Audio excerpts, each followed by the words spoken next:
Welcome, everyone, to this week's episode of The Career Climb. On The Career Climb, we spark conversations with industry leaders, executives, and professionals, and we share our perspectives on the career landscape, leadership, and workplace culture. And I can't wait for you to meet tonight's guest. But if this is your first time tuning in, I am your host, Julia Rock, founder and CEO at Rock Career Development, and I am excited that you are in the building with us tonight. To catch the replay of this and all past episodes, you can connect with me here on LinkedIn or visit rockcareer.com/CC archive to view our YouTube playlist. And tonight, I would love for you to turn it up in the chat. Show us some love. Let us know where you're watching from. Let us know what parts of the conversation are resonating with you. If you're interested in cybersecurity and you've been thinking about how to get in, drop your questions. We want to hear them. But we are going to get going because I can't wait to get into this conversation. And I want you to meet tonight's special guest, Miss Mary N. Chaney. But before we hop into the questions, y'all, if you've been watching me before, you know I like to give my guests their full intro. So let me go ahead and introduce Mary to you. Mary N. Chaney, Esquire, has over 30 years of progressive experience within the fields of information security, privacy, and risk management. Ms. Chaney began her career journey by serving as a special agent for the FBI, so like the real Federal Bureau of Investigation, y'all, in Los Angeles. Mary's global experience includes executive level information security and privacy roles with GE Capital, Johnson & Johnson, Comcast Corporation, and Esperion Therapeutics. Mary's entrepreneurial endeavors include starting and running MBS Information Security Consulting, LLC. And most recently, Mary opened the law offices of Mary N. Chaney, PLLC, the cybersecurity law firm of Texas, with the specific mission of helping translate and advise board of directors, CIOs, CISOs, and general counsels on how to legally protect their company from cyber-related risk. Currently, Mary owns the nonprofit Minorities in Cybersecurity, Inc., or MIC, and its subsidiary, MIC Talent Solutions, Inc. Both organizations are working together to develop a path to entry for underrepresented groups into the cybersecurity profession and support their growth and advancement throughout their career. Mary, welcome to the show. Thank you so much, Julia. Thank you so much for having me. I appreciate it. Of course. I'm just so glad because, we connected. I don't know. Was it during the pandemic? Yeah, Man, it's been a minute. Time flies when you're having fun. Yeah. Man, and so it's been some months because you had the MIC conference earlier this year. Huge success. I know we're going to talk more about MIC as we go through, but man, what an event. If you weren't there, you missed out on something special for sure. And you had to be in the room. You had to be there. You can't catch the replay, y'all. You had to be there. You had to be there. Miss Mary don't like to record nothing. Go ahead. So Mary, so let's go ahead and hop into the conversation for tonight. So I shared just a little bit about your bio, but would you be willing to kind of give us a deeper look at your journey, into cybersecurity? And while you're describing that, can you just help us understand what cybersecurity is? Because I think people just think about the hackers, right? And it's like there's some data breach of the people who stole all our social security information. So that context would be helpful too. Well, absolutely. So I am a traditionalist, meaning my undergraduate degree is in information systems. So I'm an information security technology engineer by training, right? After graduating from undergrad, I ended up saving up to go to law school. So I went to Texas Southern University, Thurgood Marshall School of Law, where I essentially felt that I needed to shore up some skills. And it's like, okay, well, Claire Huxtable was a lawyer, so I can be a lawyer too. Hey. Right. And so went to law school let me stop there to say I've always considered my career and what I pursue in my career with the thought of why not me. And so when I, very humble beginnings, first generation graduate from college, first generation going to law school. When I was in law school, the FBI came to do recruiting at our college. I'm at the law school, and they were like, "Oh, well, all you need is your JD." And I've never thought about the FBI. I never thought about law enforcement, but they hooked me with two things. They was gonna pay me to work out because I love to work out, still do that today. And then they was gonna give me a gun and a badge. And I said, "Oh, sign me up, sign me up, sign me up, sign me up, sign me up." So being that and going into the FBI, and once I processed and got into the FBI, they ended up sending me, because I'm born and raised. Let's go back. Born and raised in Cincinnati, Ohio. Went to law school in Houston, Texas. um, was in DC when I processed out of the Baltimore field office for the FBI. FBI shipped me out to Los Angeles, where they put me on a cybercrime squad. So now you look at the IT background, you look at the legal background, and now I'm an investigator investigating cybercrime. Of course, of course, I have issues. Um, but and then I'm so sorry for that. We live, y'all. We live. It's real life, y'all. This is real life. Real life stuff happens. I'm so sorry. I meant to turn that off. But in any event, like I said, shipped me out to LA. I was in the cybercrime squad out there. I was investigating cybercrime. And so essentially, denial of service attack cases, investigating employee, what they call insider threat right now, investigating all these types of cases. And then I took an internal role where I was the information security officer for the Los Angeles field office. So that's when it all started to really come together in regards to my education and training and in this profession called information security / cybersecurity. So when I was the information security officer, associate chief security officer, it became okay, I'm doing physical security, I'm doing personnel security, I'm doing, poll cameras, we're doing all kinds of stuff, right? And so it was about securing the data. And one thing, regardless of how you feel about all the breaches that happened or continue to happen, the federal government, even they've had breaches though, but they consider data to be the gold, right? And so the protection of data was paramount. We couldn't even build a building if we didn't know the classification of data that was going to be in that building, because there are certain things, depending upon the type of data that it is, literally requires additional protection. So leaving the FBI, I went and started my first organization, my stint as an entrepreneur. And I was saying, I arrogantly went out there, like many of us do, think, oh, well, everybody needs information security help. Let me go out here and help the masses. But what we find out, and what I continue to learn in my career, is that information security / cybersecurity is not a revenue generator. And what that means is we're cost center. It costs more to protect data. We're not in the business of protecting data. And so whenever organizations are going to continue to do whatever they want to do until they're forced to do something else. And so when it comes to actually protecting data, companies were lagging. But what changes is the law.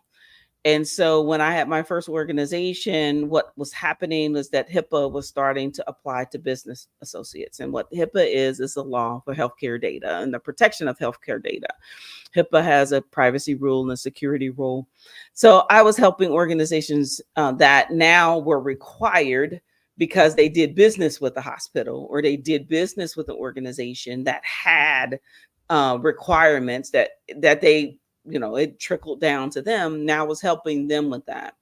And so as many, I will tell people honestly and truly, as entrepreneurs do, especially underrepresented or minority entrepreneurs that do not have, that are pioneers, I ran out of money. So I had to go get a real job. So I started, listen. So I started working, and I went into my corporate career as an executive. So director of incident response for GE Capital, had a director of the Security Operations Center for Johnson & Johnson, senior director at Comcast, as well as director of information security and privacy for Asperion. So my whole corporate career was about protecting data. I ran teams upwards of 40, and what we were doing essentially is protecting data, or when things went wrong, when you get the call that we've had some type of incident, my teams were often responsible for investigating those incidents and things like that. So started Minorities in Cybersecurity. We will be 5 next Friday. Whoop, whoop. Woo! Started Mike in 2019. And what happened was I started speaking. I got on the speaking circuit about 2008, 2009. And I had one of my bosses challenge me, right? And it's a white male. And he said, Mary, it's part of your responsibility to be visible. He said, there are a lot of people out there that look like you that don't think they belong in this space. You need to be out there and be visible so they can understand that it's possible, right? And I took that to heart. And so by 2019, I had amassed upwards of 20 some odd mentees, mostly women of color, that I was mentoring on a monthly basis. We did group mentor sessions, and it always struck me that it wasn't the technical skills that they had challenges with. It was everything else. It was the corporate culture. It was not being thought of as smart enough, not being thought of as technical enough, trying to navigate spaces where people are essentially throwing shade and you don't really know what you're supposed to do because nobody, just like me, nobody was there to tell me what to do in these situations. So I started Mike because I felt like, hey, you guys can, benefit from a leadership development perspective. We need to get you to the point where you are not only able to deal with these things, but also excel. So Minorities in Cybersecurity at its core is a leadership development organization for underrepresented cybersecurity professionals to get them to matriculate from their entry level spot all the way through boards of directors. So our programming is designed to be not only leadership development, but we do mentorship, we do coaching and things like that. Back in 2022, I started Mike Talent Solutions because I said, well, if we're developing talent, we need the avenue to be able to place that talent. And so Mike Talent Solutions is a placement organization for underrepresented talent. Within Mike Talent Solutions, we also have a Department of Labor registered apprenticeship program where we teach individuals the technical skills that they need to be a cybersecurity analyst specifically. And so what cybersecurity is, I know that's a long-winded answer, Julia, but I'm getting back. I did get your second question. What cybersecurity is a lot of different things. It's not one thing in particular. Teaching individuals to how to protect their data is one aspect of it. Protecting data from being breached is another aspect of it. So, and then you have the risk management, you have vulnerability management. There's just a lot of different things that an organization has to do in order to say that they're handling their cybersecurity risk. No, and that's helpful because, like I said, I think we all just see our social security numbers are in the ethos now, right? And so just really wanted to provide some context. And so thank you for opening the door to talk a little bit about Mike. And I know we're going to dig into that some more. But as we talk about bringing people into the cybersecurity profession, there's a lot of layoffs that are happening in the tech space right now. It seems like the sky is falling with one tech company or another announcing massive layoffs. Are you seeing that same kind of thing specifically within the cybersecurity space, or cybersecurity professionals being impacted, or is that kind of other tech roles? It's other tech roles. I haven't checked lately, but there's still over, I would say, 400,000 open cybersecurity roles right now. Cybersecurity as a discipline has a negative unemployment rate, right? There's more jobs out there than there's talent. However, that it becomes an issue of where you're looking for those particular jobs and how that works, right? Because to get into and put my recruiter hat on, it becomes a, are you the right talent for the right organization? And a lot of the roles, even though they say that are entry level, they're asking for years of experience that is not realistic for the role that they what they're putting out there. So as a recruiter, yeah, it's been slow. It's not that the jobs have gone away. Organizations are struggling with what they have always struggled with, which is finding the appropriate budget, because we are a cost center, to hire the resources needed to, as I say, look at all the blinky lights that are going off, telling us that there's something wrong. We don't have enough people looking like, oh, that light is blinking. What the heck is going on there? And the light can be blinking for months and no one's there to look at it. So that's what I would say to that. There's still plenty of opportunity. It's a little gray right now.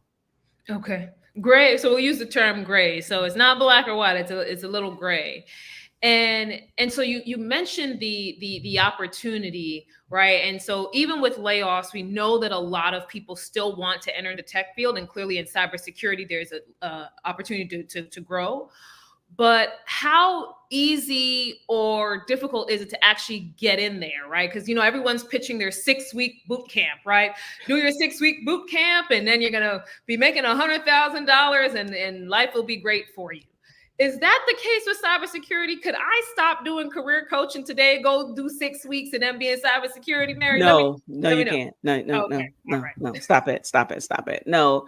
And honestly and truly, and I'll explain it like this. Anybody that puts out an advertisement that they're looking for an entry-level cybersecurity role, they're getting 500,000 resumes for that role, or whatever it is that they're going to max out on. And so you have hiring managers that have to sift through all of these resumes to try to find the appropriate candidate. What I have been hearing from hiring managers is the talent has been using AI to hack their job descriptions. So essentially, individuals will say, "Hey, whomever, AI, build me a resume that will get me the interview," and AI will go through the resume and the job description and build you a resume, and then you submit that, being dishonest, and then hiring manager goes and they have a 5-minute interview, and it's obvious that you don't know what the heck you're talking about.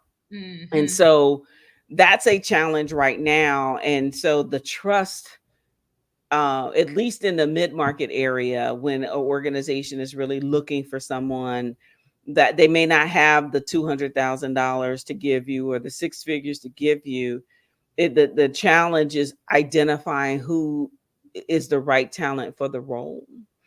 And so the 6-week boot camps, and it's just like, many of the roles that are out there that may be of an entry level type of range, maybe 0 to 2 or 3, they're not really being advertised because there's so many people out there looking for them. And so one of the things that we do within Mike Talent is we tell organizations we develop our own talent. We're not out there advertising and getting our resumes and doing all of this. If you are in the Mike community, those are the types of jobs that are going to come. Anything that comes across my desk, I had one come across my desk today. It goes out to the Mike community, and then you have that opportunity to now apply for that role. Now, when they engage Mike Talent, which is the recruitment aspect, you are actually literally getting talent that we've touched, that we've either developed technically or from a leadership development perspective. Man, and I'm wondering, to going back to your point around the trust or lack thereof and what's coming out, is that why you're seeing these interview processes go from, it used to be 1 or 2 interviews and now you've got 5 or 6 interviews before you get the job. But it's probably part of that vetting process to make sure, do you actually know anything, or have you just been You saying? know what? And it's so funny because honestly, and maybe it's because I've been an executive my entire career, but that's normal. The 5 or 6 interviews. I mean, I've had half day interviews. I've had full day interviews that, or at least half day that then I got to go out to lunch. This is I mean, what applicants need to understand is once you get the interview, it's a personality contest. It's whether or not who you are. Once you prove that you actually know that your resume is honest, that is this person going to be able to fit within the culture of my organization? Right. And so that's what the longer interviews are about. And it's not, I mean, think about it. Who's going to give up 6 figures for somebody that wants, 15 minutes of an interview? That's not going to happen. Right. So if a company is going to invest 6 figures, and it's just the salary that they're giving you, not the health care. I mean, you know how much it costs for for someone to work for an organization. It costs more than just your salary. So Right. yeah, you're going to have to go through, and you may go through a technical interview. I had a interview a few years back that they wanted to put me through a mental evaluation with a psychologist. So these things are out there, and it becomes a, what are you going to do about it? It's just what it is. It's not, I mean, I don't understand. And I call y'all the 42 and under crowd. I don't understand. I don't understand. What do you expect from an organization that's paying you that high of a salary to not appropriately vet you? So 4 or 5 interviews, that's normal for in my world. I mean, the FBI, damn it, that I'm sorry, I said that word, didn't I? Darn it, the FBI, it took me 6 full months, right? To go from, first day interview to when I actually was accepted. And that included all the things that go with a background investigation, all of the things. So, the instantaneous gratification that some of us in the 6 week boot camp style, it doesn't really exist when you're talking about these high value opportunities that are out there for individuals. And I think that's an important contrast that you're drawing there. It's one thing to look for the kind of the lower paid gigs that may not require as many hurdles, but for all the people who want those big 6 figure salaries, you have to expect to go through a little bit more and have to deal with a bit more, because to your point, that's a much bigger investment beyond just the salary, right? Whether it's bonus, whether it's benefits, whatever the other perks are for just bringing you into the organization. So that's a really important point. Just wanted to take a moment to say thank you, Dan. Thank you, Samriti. So for the folks who are in the chat with us this evening, thank you so much. If you are just joining, we are here talking about careers in cybersecurity with Miss Mary Chaney, President and CEO at Mike Talent Solutions and Minorities in Cybersecurity. I want to make sure I get it right. Okay. And so I want to think about, when you, as you mentioned, minorities in cybersecurity, I want to talk about the challenges that minorities specifically are facing in comparison to other talent who are entering the professions. Because again, everyone's selling a dream that everyone can be in tech, and yes, and you can get 6 figures. But I feel like there's some additional hurdles that minorities specifically face. So do you want to share a little bit about that? Well, I think, from my perspective, it's not knowing the game. Right? Or expecting there to be different rules. As someone that trains talent, and I can see how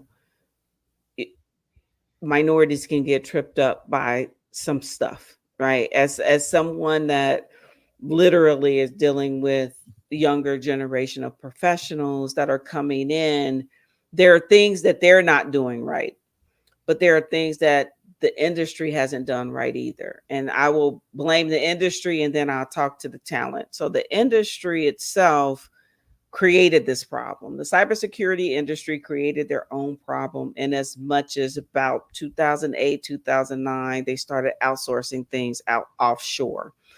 Those entry level roles, the SOC 1 analyst role, they started hiring MSSPs, which is managed service security providers that were offshore, whether they be in Singapore, whether they be in India, whether they be in Brazil. They were hiring companies to take away their frontline entry level professionals. And so now what we have is a break between entry level, and then now organizations are looking for talent with experience. Well, they broke the pipeline because as a hiring manager, I already knew that if I hired someone, I'm going to have to indoctrinate them into our environment, right? To teach you the tools, to give you the things that you need to be successful. If you now take that out and you send it offshore, and now 20 years later, 15 years later, you're like, we can't find talent. It's because you broke the pipeline. Right. You broke it. And so now you're looking for things that don't exist out in the market. Now, what I would say about talent and some of my frustrations, if you get me off camera, I'll tell you on camera, some of my frustrations has to do with the level of professionalism or the lack thereof of professionalism and patience with the talent. If you are transitioning professional, which is what our apprenticeship program really focuses on, transitioning professional, it's going to take you a good 12 to 18 months to even get your feet wet and to understand what it is that a company is asking you for from a cybersecurity perspective. Absolutely, there are transitioning types of roles, your transferable skills come into that. But what happens is talent starts to focus on certs. Oh, I need this cert. Oh, I need this cert. They're not incorporating their life experience into these roles because they're only thinking, I need to focus on my technical skills. But then they're not really being professional. And Julia, we have our apprenticeship program. We open up applications twice a year. We just went through application opening period from July 1st through 15th. We had over 100 applicants. I would say a quarter of those applicants no called, no showed, meaning they applied for the role. We reached out. They did not even return the email. Right. And so that is a problem. Yeah. Right. And or we have individuals that come to the interview and they're not dressed appropriately. They don't know anything about a job. They don't know anything about the profession. They don't know anything about the organization. And they expect our interviewers to pass them. Now, I'm luckily, y'all have buffers, meaning I have a whole interview team. The mic community handles that for me, because if I was the person doing the interview, probably wouldn't even pass muster with me. It would probably be less than what we have, because there are certain things yes, I have on a t-shirt. Guess what? I'm the CEO. I can have on a t-shirt. You can't come to an interview with a t-shirt on. You can't come to an interview telling us, how much you want to get paid. You can't. We are helping you get prepared to be in this profession. So that's 2. 3, minorities are operating from social insecurity to begin with. We do not often have the people in our family as pioneers. We often don't have the people that we can go to guide us, to direct us, to say, you may not want to do that. You may want to say this. And we don't have that because that's not something often a lot of us have in our past. We're just learning and things trip us up. So there's 3 different things: industry, talent, and then the lack of really knowing the game. And I want to go back to one thing you mentioned about the talent specifically, because I feel like there's this online debate that I've seen about go get all the certs, don't get the certs, right? And so for those who are listening and they may be hearing these different voices of, you need all the certifications possible. No, you don't. what's your position on getting certifications, as you're entering the profession to be successful? What would your answer be?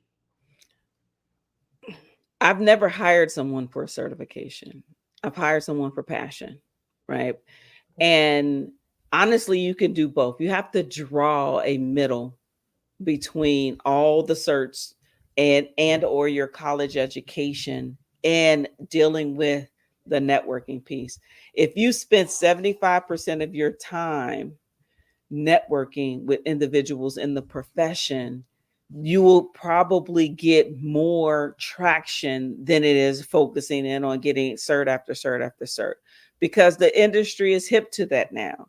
It's like all the certification does is prove that you know how to study for and pass a certification exam. That does not say anything about your ability to be a team player. That doesn't say anything about your written verbal communication skills or whether you fit into the culture. We are so busy on our screens and reading and doing all and scrolling and doing all the things that we're not going out to say, hey, go out to your local, whatever meeting. I'm not going to tout them. There are plenty of those meetups and things like that, and groups and things like that, to go out and just start to network. And that's something we don't really do well either. And so we'll have talent. And I hear all the stories that are, oh, I got this cert, I got what's going to make me more marketable. What are you doing on the non-technical side that makes you more of a person that someone wants to hire? And if you're not focusing in on both, you're doing yourself a disservice. And I think that's such a great point, because the further up the ladder you go, the technical knowledge matters less and less and less, right? Yes. The technical knowledge is important, sure, because you need to know what you're looking at. But as you start to ascend that ladder, no one's going to be asking, well, what certification do you have? It's like, are you strategic? Can you handle certain challenges? Can you have certain discussions? And if all you've done is get certifications, it'll be hard for you to be successful. So thank you for providing some context. And so as we're starting to wrap up with the last few questions here, I wanted to get your thoughts on kind of the future and the growth for this industry, right? When people are looking to enter a profession, they want to make sure it's on the upswing, it's not on the decline. So what are your thoughts around the future, and how do you think AI, which is all the rage now, right? We're all talking about AI all day, every day. So how do you think that AI plays into the future of cybersecurity roles and the growth? As long as technology continues to move forward, there will always be a need for a cybersecurity professional, period, full stop. Just mainly because technology moves faster. And I give the example of social media. We hook, line, and sinker fell for social media.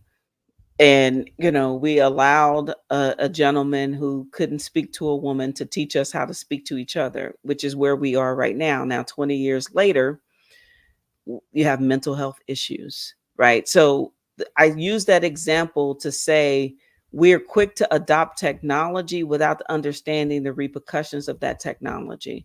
So no, AI is not going to take the place of cybersecurity professionals, because guess what? A machine is a machine. Now, I asked my leaders, my apprentices, we had a role. I asked them to write an essay, and I said, we have our GPT app.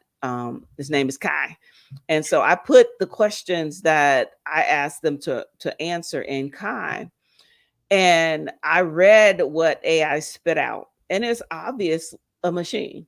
It was obvious to me, as someone that's been in this profession for over 30 years, that there was absolutely nothing of substance being spit out from this AI bot. And that's because it's so young. It's like, would you give your 2-year-old the keys to your car just because? Again, that's real talk. Yeah. So we are not in a position where we understand everything that it could do, but then the fallout of that. What is the ethics behind it? And when you look behind it, all AI is a program. We could go Matrix on them. All AI is a program. And someone has written a program to try to think or to gather enough data and give it back to you. Okay. However, where's the nuance? Where's the humanity in that? Right. And AI will never understand business context because it's just doing general things. Technology is meant to be a tool to assist us, not for us to swallow and just follow it. And that is where our challenge is going to be. And we have a lack of diversity issue when we start talking about building of algorithms and software development and things like that.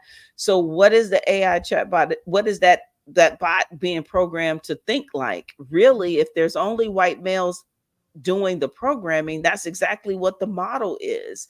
And so you need additional diverse voices that are, you need a Ask Julia, as well as a Ask Akeem, as well as a Ask Chad, as well. I mean, you need all of these different voices to level the playing field and, be our better selves. And that's when AI can help us. But it's meant to help us, not actually take over jobs. And I like how you ended on that point. It's not meant to replace us. It's meant to help us, right? It's meant to be a tool to make us better, more efficient, but it's not meant to replace us. It sounds like we're always going to need somebody, an actual person, to help us protect our data and keep ourselves safe. And so one of the last questions I would ask you, Mary, so what would be your final piece of advice, reflecting on everything we've talked about so far? So there may be someone who's listening right now who's been evaluating, should I get in this field? Can I get into it? What are my options? What would be your final piece of advice to that individual? You can do anything you want to do if you want it bad enough. Mm. But honestly and truly, you can't let setbacks deter you. You have to dig in. You have to be able to say, this is something that I want. And you're going to get more no's than yeses. I was told, Miss Mary was told after leaving the FBI, being a full-fledged attorney, I was told in one interview I wasn't technical enough. And then the next day, another interview saying I'm too technical. You have to, you have to look beyond that and realize the things that you can get better with, and don't ever give up. I mean, if it's something that you want. Now, a lot of people don't get into it for the passion. They get into it because they see a 6-figure salary, and that actually shows up as well. Because you have to dig in. You have to be good at research. You have to be good at writing. You have to do all the things in order to be the professional that you want to be. And if you have that passion, you will just continue on, right? And never ever give up. If you're in it for the wrong reasons, people will believe you when you show them who you are. And that's all I will say. Man, that's a mic drop right there. That's a mic drop right there. But I just want to say thank you so much, Mary, for just all of the knowledge and the wisdom that you shared. Now I'm like, I guess I have to pass on the 6-week boot camp I was thinking about to do on the side. Come join the year-long micro apprenticeship program, but you're now behind. You're down to 2025. And so the last question. So how can people connect with you and also learn more about minorities in cybersecurity and Mike Talent Solutions? Where can they find you? They can find us on LinkedIn. If they want to learn more, we have a YouTube channel. All you got to do is look at Minorities in Cybersecurity. We have a lot of videos out there for aspiring professionals. We have a Mike Aspirers session tomorrow where we actually bring individuals in the profession on the mic, and we have a talk about their career journey and everything like that. We have one of our favorite speakers on tomorrow, Mr. Tony Briscoe. Shout out to Tony Briscoe. But all that to be said, we're not that hard to find. I'm not that hard to find. I always use my middle initial. You can just Google me and it'll all come up. Trust me. Well, with that, I want to say thank you so much. So you guys heard it. You can go find Miss Mary on the platforms. Just put her in Google, y'all. It'll come up. But I want to say thank you all for watching tonight's conversation. Again, if you want to catch the replay of this or any of our past episodes, please, you can connect with me here on LinkedIn or head to rockcareer.com/CC archive. We'll be back next week with another episode of The Career Climb. And in between, if you have questions, please feel free you can still leave a comment on the stream, and either Mary or myself, depending on who you're directing it to, we'll take a look and see if we can address the question for you. Thanks again, guys, for watching, and we'll see you next week. Thank you, Mary. Thank you. Thank you for having me, Julia.